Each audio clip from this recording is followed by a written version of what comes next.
For generations, rural communities were sold a myth. We were told that concrete was strength and that our native bamboo was a symbol of poverty. We called it the concrete dream, sacrificing our ancestral land just to survive. But what if we designed a system that didn't just build houses, but built the agency to sustain them?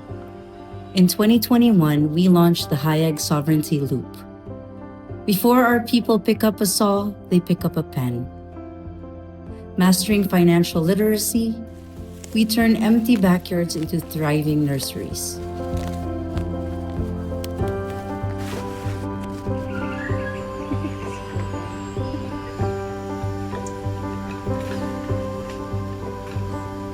We transformed our community into a global classroom. Through our partnerships with Bamboo Bootcamp, TESDA, and the National University of Singapore, our artisans aren't just laborers anymore.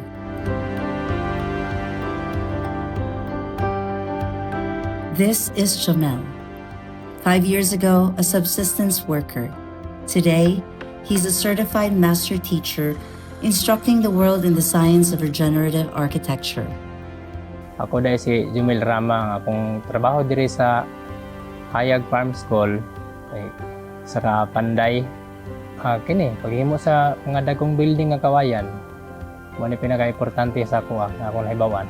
Mga curb, pag-curb sa kawayan, na dismount, maghimo og lead bundle. Daghan jud kayong nakatunan ako didto. Kanitanan halos na buhat diri. Mo ni akong nakatunan dito sa pag-adto dito sa Bali. Kaya kung sa'y nakita na ko dito, aprobahan na Sir Jade nga inani mo ni buhata, mo po ni ko buhaton diri. When you empower an artisan with global standard, you must honor them with a global dignity. Through our communal sweat equity model, our carpenters build each other's homes, and we instituted a new rule, modular equity. Jomel's home shares the exact same architectural DNA as our luxury VIP villas. Dako jud ka kawayan sa pagtrabaho nimo kay pwede mo na mapagwapo man gini mo mayo. Daghan man guys yung mga design, klase-klaseng design nga mabuhat nimo sa kawayan.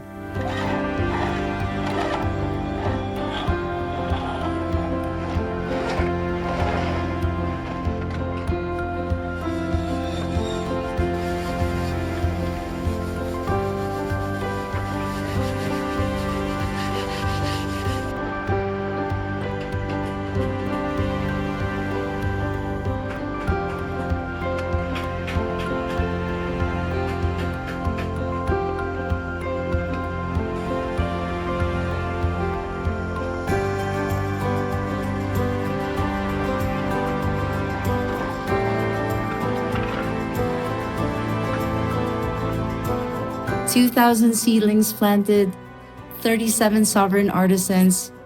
We didn't just replace concrete with bamboo. We replaced survival with dignity. Dahil gid sa una po ko kasulod dire. Kay walang-wala gyud. Dito po ko sa coastal. Kan pag-abot na ko dire, mas nigan-gan gyud akong kinabuhi kana dire. Dako po ko pasalamat sa kay Ma'am Rica nga gidawat ko niya dire sa Hayag Farm School. Kaya ako yung kinikatabang sa akong kinabuhi. Pati sa akong pamilya, tanan.